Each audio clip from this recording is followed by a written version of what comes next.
Hello, everyone. Welcome to episode 3 of the Bandwagon Hockey Podcast. Today we have a guest, Mr. Jacob Snow of Brock University. This is not his first appearance. He's the first two-time guest on the podcast. I lost the word. Fumble it there. I lost the word. I was thinking of like two-time what? I wanted to say like two-time appearance, but that doesn't work. Two-time guest works. But I couldn't get the word out. It's fine. Okay. Jacob, how you doing? Doing great. It's such an honor to be back on the podcast. I was looking forward to it.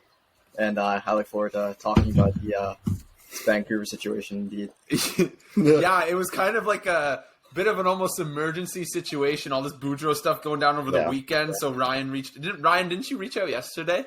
Yeah, we wrapped up the Western Conference, just review there, and I knew we wanted to spend a little bit more time on the Vancouver situation. One, because of the Boudreau stuff, and then two, just everything else that's going on with the trade rumors and them looking like they're going to blow it up. So there's a lot to talk about. So I knew the Canucks fan that Jacob is, and we already had him on. So I figured, why not? Let's get his opinion on everything that's going on here. Yeah, he's got the two Canucks jerseys hung up behind him. He's got the he's got the hat on.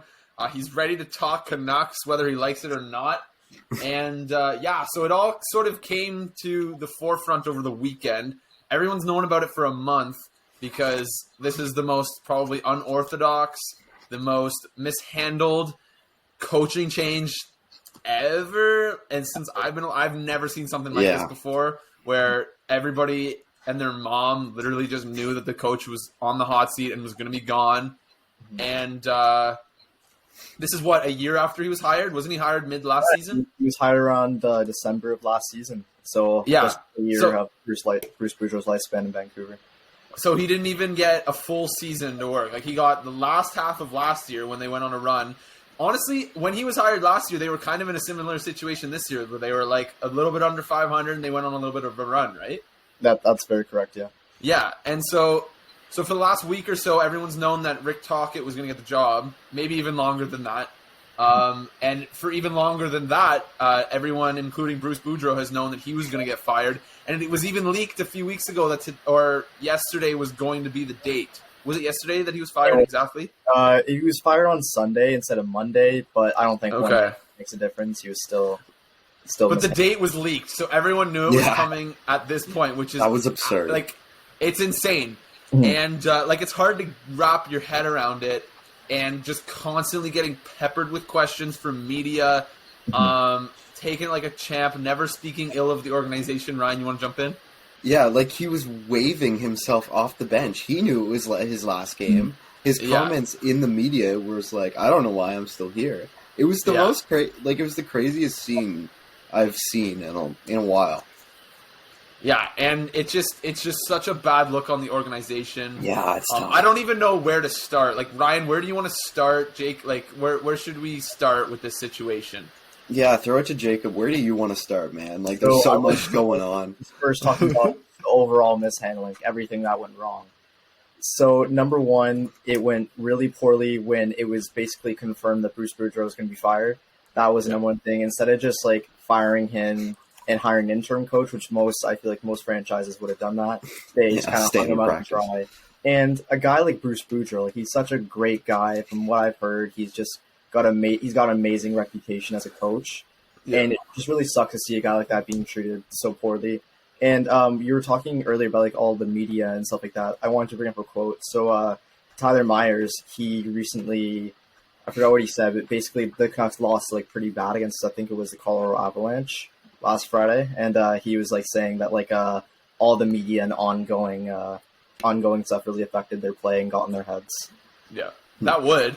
That's the biggest distraction imaginable. Yeah. Mm-hmm. Besides maybe it being confirmed that a player was going to be traded on a certain date, a coach knowingly going to be fired, and literally the clock just ticking down is there's no bigger distraction than that. It's essentially just counting down to the trade deadline. It's pretty much the same thing. The date, you know what's going to happen with certain players, and you're just kind of waiting there, sitting around for it to happen. It's not a good situation. And the exact reasoning for this scenario is basically, it was leaked that Bruce Boudreau was going to get fired. I don't know who leaked it. I don't know how that information gets out, but it did. Yeah. And then the reason that they kept him on a string for so long, didn't hire an interim coach, is because they wanted to hire Rick Tocchet, but he had TV obligations with TNT, so he wasn't allowed to accept the job. It's unbelievable, the timeline of the situation, and it's actually quite shameful that a billion-dollar organization like handles one of the highest sort of roles in the organization this way. And so, like, he couldn't leave because of his TV obligations. Yeah. But then they bring it up on his TV obligations. Yeah. Just It like was ridiculous. Paul Bissonnette just, like, making fun of the fact that he's going to go and take Boudreau's job. Like, it's just, it was in such poor taste. And, I mean, that's not saying anything new about the sort of TNT crew and the personalities that they have on they're not that. very professional, in my opinion, as well. They kind of like take it from a comedic standpoint. No, they're not. And, like, I don't know. If you hire Paul Bissonnette to be on TV, like, you kind of expect that. So maybe that's what TNT wants. But it's just, it was in poor taste. There's no real other way to put it. Sort of making fun of Boudreau, ragging on Tocchet for, like, having the job and just being on sort of, like, just basically, like, punching the clock, like, punching in and out every day at TNT until he can go work for the Canucks. Mm-hmm. I don't know. It's shocking. I was told during the whole Boudreau situation, like, Tocchet also handed in, like, his 2 weeks notice, and that was also leaked that, like, he was, like, leaving TNT as well. Wow. So, again, it was all but confirmed, and then eventually on Sunday, the past Sunday, it was confirmed as well. I just don't get how that stuff gets out. I truly don't. And you know what? The fact that it did get out is one thing. I don't know if someone could have handled it worse than Jim Rutherford did. Mm-hmm. These old dudes have to get out of the league.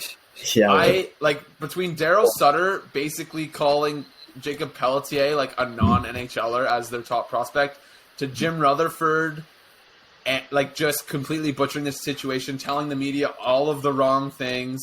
And Torts also, like, he scratched Kevin Hayes, his best player at the time, like, to try and spark offense. But yeah, I agree with that point.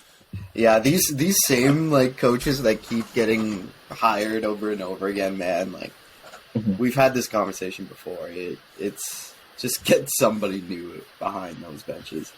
Jacob, does it bother you that Vancouver basically went... So we have this running joke. I don't know if we stole it or if it's like kind of a known thing in the hockey community. Yeah. But there's basically 40 NHL coaches and 32 jobs. And once one gets fired, they just pick from the other 8 that are unhired or unemployed. Does it bother you that Vancouver did that? Because it really bothers me that they just went and grabbed Rick Tocchet like that. It does bother me that they hired a guy like Tocchet, because again, like, I feel like they should, like, bring in a new face, kind of with experience, kind of what the Leafs did Kyle Dubas. I think that the Canucks could really use a fresh face behind the bench, especially like someone that has a lot of experience. Obviously, I don't want an inexperienced guy, but I would like maybe like a Jay Woodcroft, but kind of thing. But like obviously, Jay Woodcroft is not leaving Edmonton anytime soon. I also don't really like the Tocchet hire because he only has 1 playoff appearance in 6 seasons, so it was kind of a bit. And I've been. Where was he coaching before? Wasn't he in Arizona? He was in Arizona, and then he had about like an 8-year gap before Arizona, where he was coaching Tampa Bay. Okay. Mm-hmm. Yeah. Was he succeeded by John Cooper? In Tampa Bay, yes, I believe he was succeeded. That's by crazy. John Cooper. If not, then like the coach before John Cooper. Okay. Guy Boucher might have been in between. Oh, right. Yeah. But yeah, so just wild.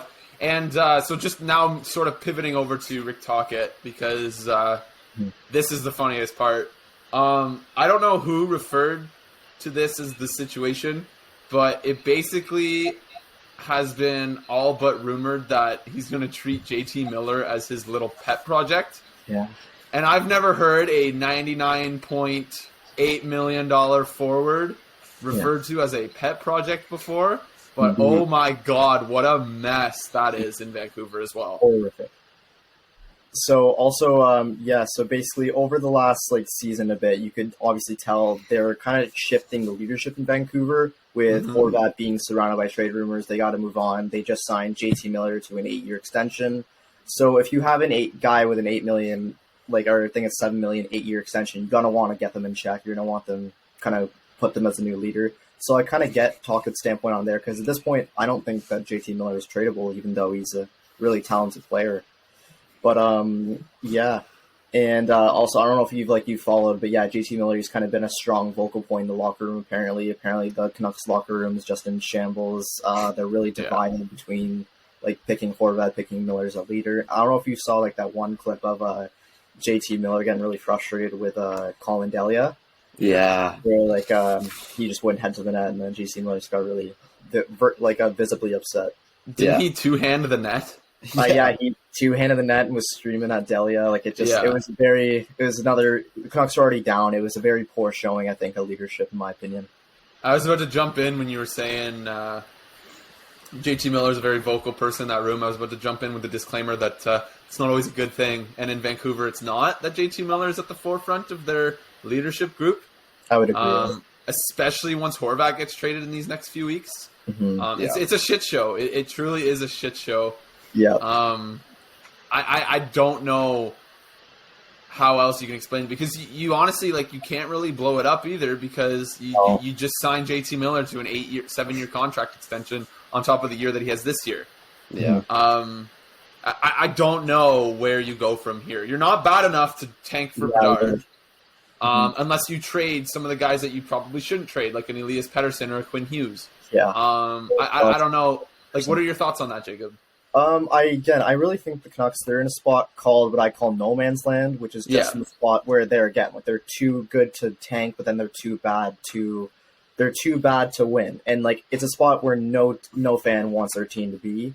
And it's really frustrating as a Vancouver fan. We really haven't had a good run since 2011. And it's been over 10 years. You really want that kind of deep championship playoff. We want a good winning team. Because we've had, I think, 2 playoff appearances since 2014, and that's coming up on the decade mark, and that really kind of shows the direction that Vancouver has been going, despite getting good draft picks such as Elias Pettersson or Brock Besser and Quinn Hughes, and even Demko being shining. But I just really find they're just in a no man's land spot, and it just really sucks as a fan overall. Ryan? Yeah, I think they should blow it up as much as they can, but it doesn't sound like they're going to. From everything I've kind of heard so far, it sounds like they're going to try to pivot into a scenario, like you said, where Miller kind of takes over. Yeah, from what I heard, they're going to. Sorry, but I kind of no worries. What I heard, it was they're going to move towards a retool instead of a rebuild, but that's kind of what exactly. That's what every team says, though. Yeah. Literally every team says that. Look at Philly last offseason. Come on. And just admit it and roll over. Let's start this process. I'd rather have the 2 or 3 bad years and then be kind of not cup contenders, but playoff contenders in the next 5 to 6 years. I think the most concerning part, though, is that there's no sense in harping on previous transactions. Obviously, Vancouver's recent trade history is not pretty. But it's just such an awkward spot for this team, because Pettersson's on a bridge deal right now. Yeah. And that's an 8-digit, that's a $10 million player. Yeah. He is and he's going to get that, because it's going to be his 3rd contract, and that's when players cash out. Quinn Hughes is at 7 and a bit, 7.15, I think, for 5-6 years. 5 years, yeah, 5 years. And he's I would argue he's not a guy that you want to be your best defenseman. He's not a guy that I would. He's slightly a defense liability in a way. Yeah, he is. He needs sort of that defensive defenseman paired with him. He needs a babysitter on his defensive pairing. He'll get you the power play points, all that stuff. But at 5-on-5, he needs a babysitter on your line, and you don't that's not ideal. It's not ideal at all. And so the players that Vancouver does have in place all have their sort of flaws, whether it's contractual, whether it's just their gameplay. Demko has been awful this year, and even he isn't on a very long-term contract. He signed a 5x5 a couple years ago, so he must only have 2 or 3 years left on that. Yeah. And and Horvat's gone. Besser's all but gone, even though he has another year. And so it's just a really weird place for this team. Yeah. And that also brings me to the next point. So Pettersson being on like that bridge deal, I've been also told like he loves Vancouver, but he doesn't like losing. So if Vancouver is still in this position in like 3 years when Pettersson's deal comes up, there comes to be a question: will Elias Pettersson be a Vancouver Canuck by the end of the day in 3 years? Yeah, I mean, I don't see how they retool out of this. I really don't. That's my thing. That's my thing. It's very concerning. Yeah, it's starting to look like a very much less optimistic Buffalo situation, where this is obviously like very sort of a stretch. But if you're Jeff Skinner, your $9 million overpaid winger is JT Miller. Bo Horvat, your super talented center, is about to leave, is your Jack Eichel. And the only difference is that Buffalo had so many prospects and picks, and Vancouver just doesn't have that. Yeah, they had Tage Thompson in the system. They have a bunch of other prospects as well, just like Cousins, who's also breaking out this year. They have a lot of good players, and Canucks, I think they have one really good prospect, Jonathan Lekkerimäki, but even him, he didn't have that good of a World Junior, so it's also slightly concerning for me as well. And like even their sort of, because they've been very middle of the pack the past few years, a lot of their sort of mid-round picks haven't really turned out, and like, I mean, they have right now they have Connor Garland instead of Dylan Guenther, and is Niels Hoglander doing anything? Like, has he done anything? Him and Podkolzin, they're both chilling in the AHL right now. I was just about to say Podkolzin as well. He was like a 9th overall pick, 10th overall pick, wasn't he? Right after Zegras, yeah. So yeah, I mean, just nothing's going right for this team right now, and it feels like I'm just adding on to the fire with Jake, like just telling him all this stuff that he already knows. But I promise I'm talking to the listeners right now, not you, Jacob. Yeah. And so I just perspective of like it's showing like a Canucks fan perspective and like your perspective on the situation. It's just abysmal. So Jacob, my next question, and Ryan, I don't know if like what else you have in your head, or Jacob, anything else that you want to talk about. But my next question is, let's say you take Patrick Alvin's spot as the general manager tomorrow, and you have one day as a general manager. What's your first move? Pretend it's the trade deadline. What's your first move after this debacle to try to get things back on track? Yeah, so as of right now, if I'm taking over a really dire need situation, kind of. So I would say my first move would just be to do what Canucks should be doing, and they're going to do. It would be just trade Bo Horvat and focus on getting good return to Bo Horvat. As of right now, they're not letting him speak to other teams, but I think if they let him speak to other teams, they could talk into an extension and get a bigger return.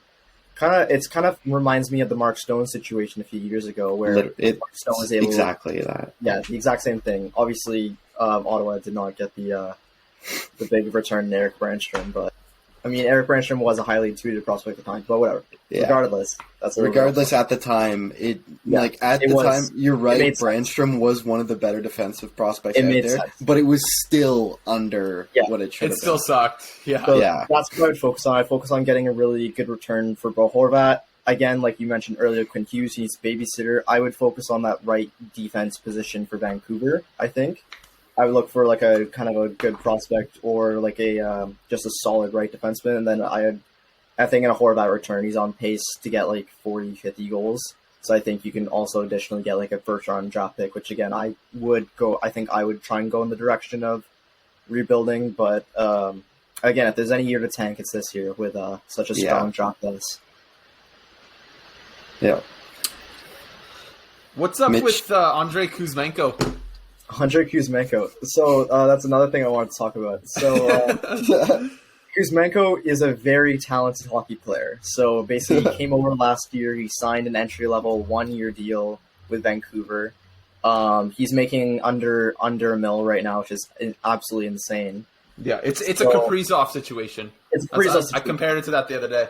So I've been seeing reports he's rumored to have extension. He's in talks of extension about Vancouver. I would personally like to extend him, but again, if we're going to be like rebuilding, then it's going to be hard to keep a guy like that, especially like we'll have a situation where we have an abundance of wingers, but not enough centers and not enough good quality centers. Honestly, I'm trading him. If I'm Vancouver, Really? I'm trading him. I really like him, so I have some personal bias towards Kuzmenko. But overall, I would like to keep him. But if there is a perfect package for Kuzmenko, again, he has a lot of high value to, like, let's say there's a contending team. I don't know who needs what team do you guys think needs a good Any team would take a Kuzmenko on that like contract. Edmonton Oilers. Let's say Edmonton Oilers. That off the jersey.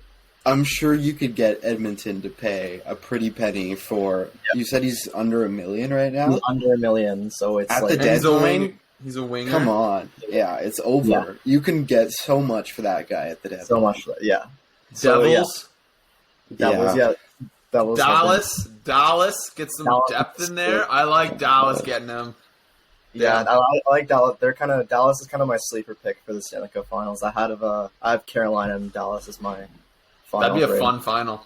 It would be a fun final. Okay, and then sort of my last thing regarding the roster. Again, haven't watched a ton of Canucks games. I imagine that's tough for you having 10 o'clock Eastern time starts all the time. And yeah, it is tough, but I mean, I'm on the university sleep schedule anyways. So. True. I read that Connor Garland's a potential buyout candidate this offseason. Yeah. So again, as you know, the Canucks are in a really tough cap situation. They have a lot of cap related. Oh my god! I thought it was because he's playing poorly. No. So Oliver Ekman-Larsson is still on the books at $7 million for about 3 or 4 more years. Oh boy! And then Tyler Myers is making $6 million for 2 more years, I think. And then Garland is making $5 million for 5 more years. He's making $5 million. Yeah, so Garland's having a really rough season as well. No, it's just it's on to the other situation. Dude, that trade! Oh my god! I wasn't. How did I not know he was making $5 million? Wow, Jacob, I don't think anyone was a fan of that trade when it happened. No. Literally, there was no upside. So we were trading all of our expiring deals for Ekman-Larsson and Garland, and we just pick up Ekman-Larsson, who has one of the worst contracts in the NHL, in my opinion. And we gave away one of our first top 10 pick in I don't know how long. So it was Genther for Garland, and then 3 expiring deals that were worth less than the AAV of a guy who's not worth his 6-year deal at that AAV. Correct. Yeah, wow. It was one of the last moves I think Jim Benning made before he got fired. All right, I'm gonna be completely honest. We'll wrap this up soon. Yeah. Maybe Ryan, one more thing after this. I'm trading Demko. Wow. He's got 4 years. Oh yeah. Okay. If you're wowing at that, you don't want to hear my opinions. I would strip this thing. Well, I'm just saying. Honestly, I really like I that. know. Fuck it. I'm trading Demko because you're getting so much for that dude. You are getting so much. Yeah, he goes to any team with the goaltending issues right now. I bet you there's some bonehead team out there willing to take Tyler Myers at $3 million if you retain half. I'm doing everything I can to get rid of him. I'm taking a 5th rounder for Tyler Myers at 50% retained. I would take that. I'm trading Kuzmenko because he's 26. Okay. If he was 21 years old, I'd listen on the trying to extend him thing, but he's 26. This is a lot different from the Kaprizov thing because Minnesota's window was opening when they had to give Kaprizov $9 million. He also had higher point totals, I think. Kuzmenko, he's on pace for I think 70 points. Kaprizov, I think, was well into the triple digits at that point too. Or I could be wrong. I think it's similar. I think Kaprizov was right around a point a game, so just above Kuzmenko. It was that 56 game season, I think, in 2020. Yeah, and I think he had between 50 and 60 points. So I think he was right around a point a game. And then Guerin gave him 5 years at $9 a year, and then he had his 100-point season. Yeah, and Kaprizov was also younger at the time as well. So yes, he was, he was 24. And so Kuzmenko's 26. So I'm trading him. Mikheyev, no one's taking Mikheyev, third liner on. I don't know what you can do with Garland. If he's actually a buyout candidate, maybe someone would want him. JT Miller's not going anywhere. I'm trading Horvat, I'm trading Besser, and I'm trying to hold on to Pettersson for dear God. Yeah, that's what I agree with as well. So, yeah, that's what I'm doing tomorrow. If I'm the only thing I'd be prioritized would be Miller's untradeable, so obviously you have to keep him. But then, everything in my power to keep Pettersson and Hughes, in my opinion. Yeah. Yeah, I agree. Ryan, did you have anything else? Yeah, the one last thing I had, and it's kind of just like a personal bias question because I was really, really kind of gunning for the Sens to trade for Ethan Bear much earlier in the season. I'm just curious how he's done, since he's come over. So the Vancouver Canucks, they have a very crippling defensive core. They're one of the worst in the league on top of that. So we have Quinn Hughes and then a bunch of guys that are all kind of defense liabilities. So Ethan Bear has kind of been the one shining star in Vancouver. He's been pretty good defensively, and like he's been putting up like decent numbers. I want to say I really like the acquisition of Ethan Bear. Be on for a 3rd round pick. I don't know if you remember. So the Sens traded a 3rd round pick for Travis Hamonic. Well aware. Hey, we're not talking about the Sens, Jacob. Yeah, we are not talking about the Sens. For 25 minutes, and then as soon as I that's the reason why we had you on, because we don't want to talk about our team. We're sensitive. Come on. No, we're just busting your balls. Go ahead. Anyways, no, I've been liking Ethan Bear so far. He's been doing a lot of Canucks also have a lot of like Indigenous connections. Ethan Bear's Indigenous, and I've been liking like what they both been doing for Indigenous people as well. Yeah, that's awesome. I really like them. Mitchell, you got anything else? Vancouver currently have the 6th best lottery odds. Yeah. You want to run a tankathon? Do it right now. Do it right. Run a tankathon to send Jacob off. I'll run a tankathon. Run a tankathon. No send way. Jacob off. It was the last thing open on my phone because I did it this morning. Amazing. Okay, ready? Yeah. How many tankathons? I gotta reset it. No, we only gotta do one. Just do one. Okay, and then we'll send Jacob on his way.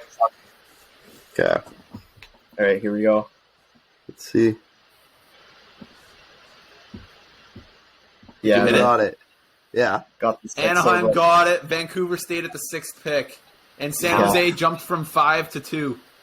Oh wow, good for them. Okay, good for San Jose. Adam Fantilli, you are a shark. All right, Jacob, this was awesome. Hopefully, it was awesome for you, even though we sort of went through all the stuff that isn't really ideal. I need to get it out, you know. Yeah, this is therapy. We really appreciate you coming on short notice. And we'll have you again on soon. Maybe after the deadline, just depending on what Vancouver does. Yeah, perfect. We can talk about that or whatever. But we really appreciate you coming on. Yeah, thanks, man. Appreciate it. It was really a pleasure, and it was an honor being the first ever 2-time guest on the podcast. That was good. Yeah, I'm always down to return. Thank you so much for having me. Awesome. Yeah, appreciate have a good one, buddy. Thanks, man. All right. That was Jacob Snow. That went well. He was a good sport about it. That was so funny when said we've been jagging the Canucks for 25 minutes, and as soon as he mentions Travis Hamonic, we both gang up on him. That was so good. He really hit us in the heart there. Like he knew what string to pull. Yeah, and that's Vancouver benefiting it. He had it locked and loaded. Oh yeah, he knew exactly what he was doing. It's just okay. So just sort of like.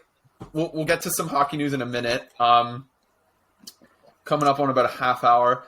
I just think it's so funny. Sorry, I saw some breaking news quickly. Oh, That's okay. Not crazy breaking news, but it's definitely worth mentioning. Okay. The Ottawa Senators are officially taking bids. Oh, okay. Yeah, Gary Bettman announced that they are officially for sale and taking bids. So damn, I wonder how long the process is now from then until we find out like who buys them. Yeah, I don't know. I think it goes fairly quick now, but interesting. That's cool. I thought we were supposed to know in January. Yeah, I don't know. Maybe it's not a very long process. Like maybe it's I don't know how long groups would have to bid and outbid each other. Like I don't know how long. I don't want to call it an auction, but I don't know how long the bidding process would take. But if it only takes a few days, it could be within January. If there's as many people as they are trying to claim there is, then I guess it could take a while. Yeah, for sure. But I was just gonna say there, it's just so funny how, like, with the exception of the elite teams, every single franchise has made like just the stupidest move at some point in the past like 2 years at any given time. Yeah. Like Every team. It's so funny how dumb some teams are. Like, crazy. I think it just comes down to that. Like, some hockey GMs are just dumb. Like, I don't know why they make the decisions that they do. But whether they're there due to nepotism or like you can look at a decision and immediately say that's going to be a dog shit decision for the next hurt your organization for the next 3 to 5 years, and everybody can agree on it, but they still pulled the trigger. And 80%. I obviously this is just me throwing a number at the wall, but I would guess that at least, I don't know, 3/4 of GMs are basically just former players who were like, oh, I want to be a GM, or they were like, I don't know, they just got in because the people they knew. And I don't know if the word for that is nepotism, like having connections. I think nepotism is more applicable to family. Family, yeah. Relative family. But like whatever the word is for like having connections high up in an organization so you get the job, like whatever it may be. But yeah, I mean, it just seems like so many GMs and high decision makers for rosters are just not qualified for the position. No, and it really is tough to watch in some scenarios. But that is neither here nor there. Did you have anything else to mention on the Canucks maybe that we didn't get to that you want to just throw out there briefly, just now that Jacob's off? I don't think so. We pretty much covered it all. All right, let's talk about the games last night. We got 10 minutes. Okay, so last night there were 4 games, and honestly, there were some pretty interesting results. Obviously, Gaudreau made his return to Calgary, and I don't really want to talk about the game because it was nothing special. Calgary won in overtime. Columbus loses all the time. Whoop-de-doo-dah. But I just think it's so funny how in sports, like this isn't even a hockey thing, in sports, when a high-profile player returns, they get booed mercilessly by the fans. But as soon as that tribute video comes on, they get a round of applause, and it kind of tells you that all the booing is just for fun. Yeah, for sure. But I think it's definitely fun to boo a player. I think it's definitely amplified in situations that players want out. Like aggressively want out, kind of like he did. So I can understand it a little bit more in that scenario. And I thought it was hilarious that his teammates were kind of joking with him beforehand. Did you see this? Yeah, they booed him in practice. Yeah, they were booing him in practice. Good. But the one interesting part about the actual game, did you see that he got a penalty shot? Oh my god, yeah. I was shocked. Yeah. I wasn't really paying attention. I had the first period on because I wanted to see his reception. And I was kind of like reading lecture notes, like whatever, doing some homework. And I looked up at the screen, and the booing was like really loud. And I looked up, and he had a penalty shot. I was like, what? Penalty shots don't happen in this league. Yeah, they don't. Like they straight up do not. No. And this guy got a penalty shot within 6 minutes. I think it was like right around like just before the first commercial break. There was like, I think there was like, I don't know, whatever. 5-6 minutes into the game, the guy's got a penalty shot and like shoots it 3 feet wide of the net. I couldn't believe it. Like storybook type shit. That's the stuff that makes you think sports is scripted. Yeah, you had to think that the ref looked at it. He was like, you know what? If it's close enough, I'm just gonna call it. Yeah, like I don't know. That's crazy to me. That's so un-NHL like to have something so satisfying / like. What's the opposite of anticlimactic? Because that was the least anticlimactic thing I've ever seen. Like the returning player getting a penalty shot. Not scoring is anticlimactic unless you're a Calgary fan, in which case it was like, let's go. Electric. Like, you know what I mean? Yeah. So, I don't know. It's very... Like, the cheers that happened when he missed the net was hilarious. Yeah. It's crazy. True. But I don't really remember Matthew Tkachuk's return very well. I remember, like, being aware of it happening and wanting to see the reaction. But, like, I would have booed him more than I booed Gaudreau. He asked out. Gaudreau had a right to leave. Yeah, you're right, but fans see it differently because they got Huberdeau and Weegar. Yeah. Well, yes, obviously that, and 2 because Johnny, he walked himself straight there, and he didn't really tell the organization till the very end. Matthew was very like upfront about it and communicated, I guess, that he wanted out very early, and they were able to get things back for him, unlike Johnny's situation. So yeah, but how are you going to get something back for Johnny Gaudreau, who's an unrestricted free agent? No, but like Matthew Tkachuk had rights to trade. Yeah, but if he tells you like at the deadline beforehand, which I'm sure he probably had some inkling that he wanted to go home, I don't know.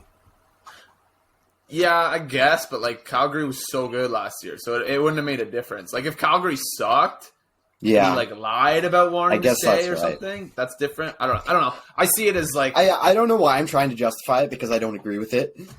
Yeah, but, whatever. Yeah. Anyway, who cares? Yeah, no, it was funny seeing Boudreau missed the net on a penalty shot. Yeah. Did he get a point? I wonder if he just a second. I don't know, but it went to overtime, which is crazy. He had two assists. So solid return for Johnny Gaudreau in Calgary.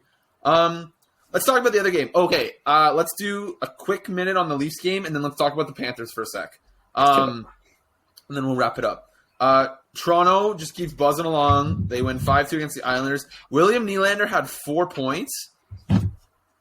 And, like, he's going to lead the team in goals this season. Yeah, he's ridiculous. It's crazy. Also, like have you seen, like, Samsonov's stats at home? No. They are quite ridiculous, as my Leafs friend, or Leafs fan friend, sent to me this morning. I'm trying to find here. I mean, his stats in general are ridiculous. He's got a 920 with a 2.21 goals against. Yeah, so at home, he's 13-0-1 with a 164 goals against average and a 939 save percentage with 2 shutouts. Oh my gosh. Wow. That's going to be a fascinating contract negotiation because he signed a 1-year deal, and I'm pretty sure he's still an RFA after this season. Yeah, I think you're right. That's going to be fascinating. Okay, off the top of your head, this is a very sort of spring it on your question. Ooh, you got real close to the mic there, and it got very clear, and woo. What kind of contract are you getting? Did my voice, like, amp up there? It got, like... Yeah, I was, like, moving something out of the way, and I kind of came up like this. Whoa. Does it do the same thing if I do it? Oh, my gosh. Yeah, it does. It actually sounds so much clearer. Apologies to those. It's kind of nuts. This is us figuring out podcasting on the fly. I almost wonder if we should start talking closer into it like this. Yeah, should we like start holding it up? No, that sounds like it's too much. Like ASMR. We'll just leave it. What kind of contract are you giving Ilya Samsonov? How old is he? 25. 25? First round pick in 2015. Without, like, knowing his stats too much off the top of my head before this season. I'll bring them up for you. I want to say he should get close to, like, a 5x5 now. Or is that too rich? Jack Campbell money right away? Well, what did Husso get? Like 3 times 4. Oh, okay. I thought it was more than that. Maybe 4.5. Here, I'll check that in a sec. Here's Samsonov's stats. So in his rookie season with Washington, he was pretty good. He had a 255 goals against and a 913 save percentage in 26 starts. 22 starts, 26 games. He went 16-6. In his second season, he was not as good. He had a 269 goals against, 902 save percentage in only 18 games, so there must have been an injury there. Mm-hmm.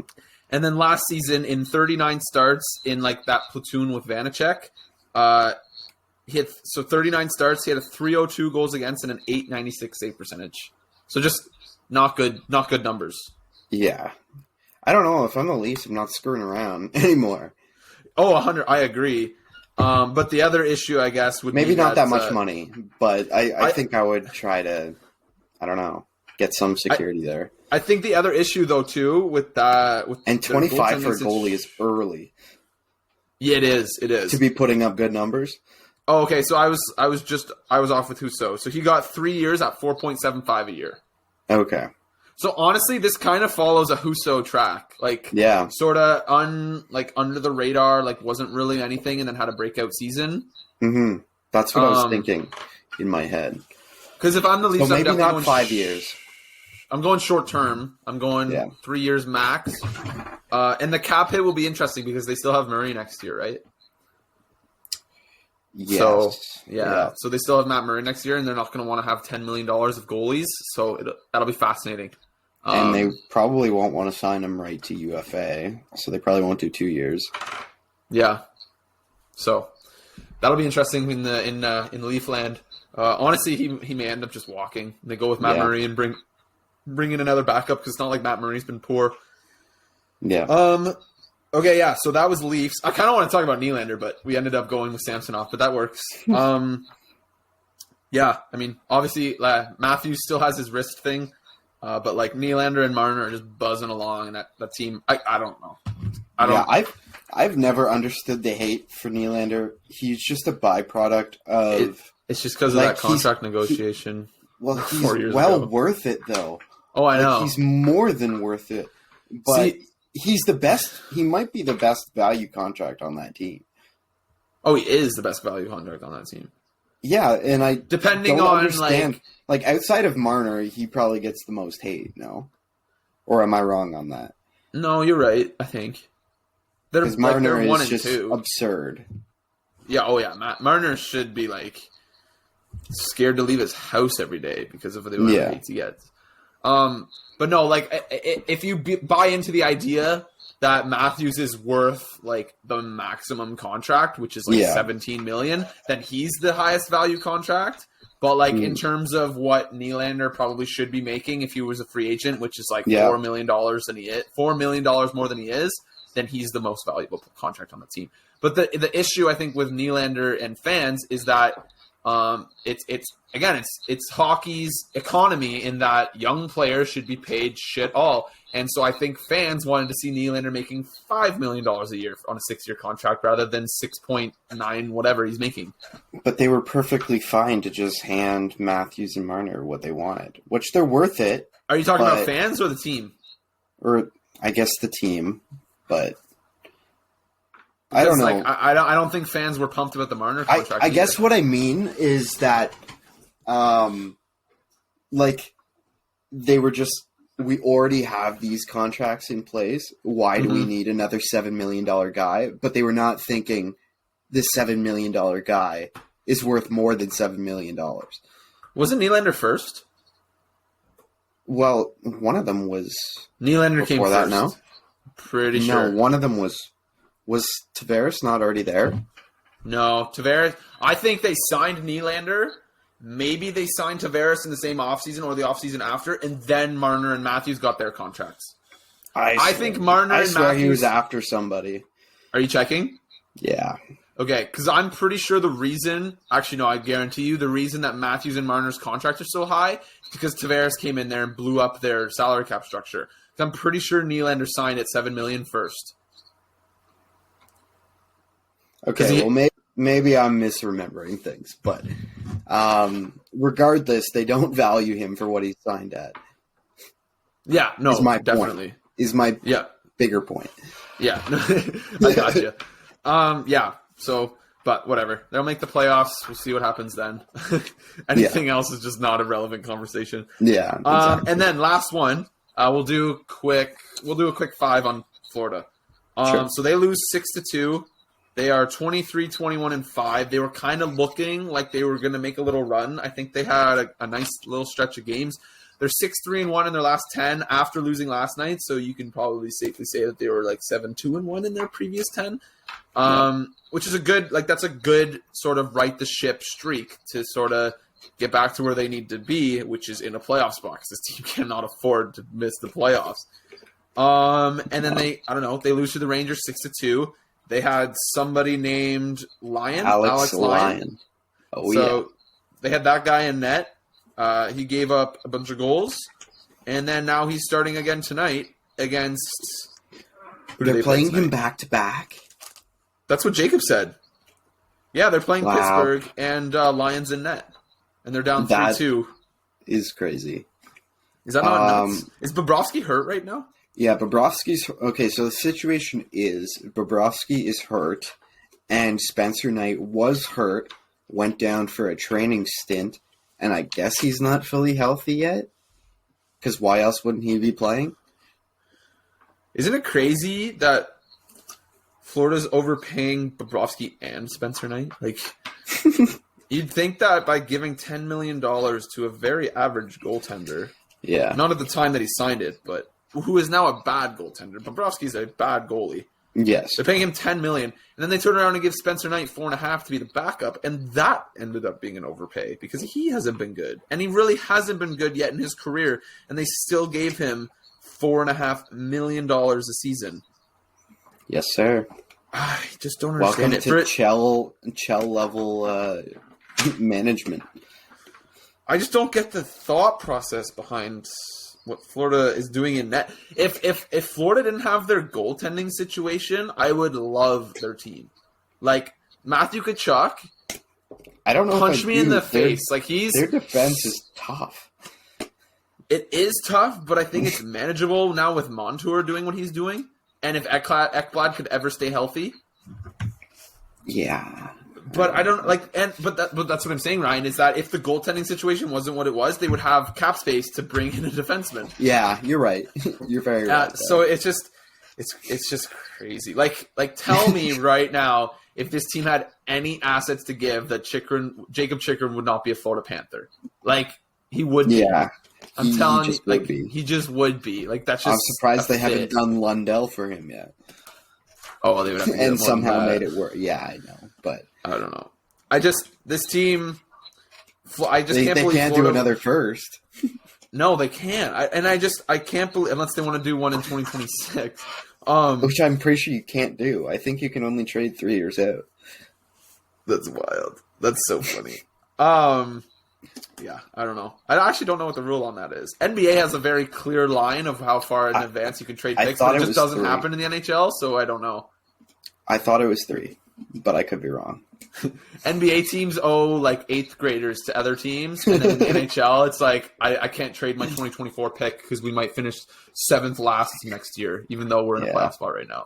But that's just the way the league works, which I don't mind. I like it when teams have their own picks because it gives more options for stuff.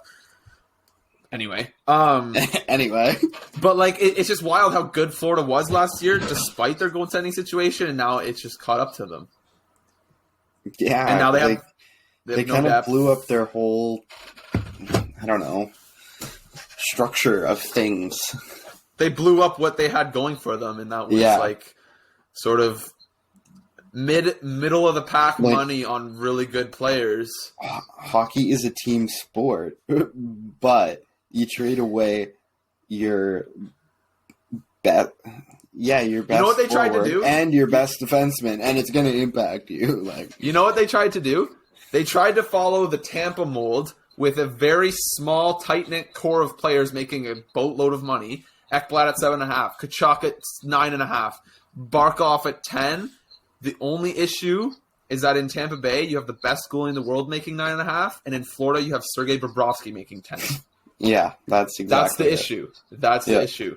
But anyway, it's a very captivating team to follow because of that situation. And the worst part is that they can't do anything about it because they wanted Ben Sherrod and Claude Giroux last year.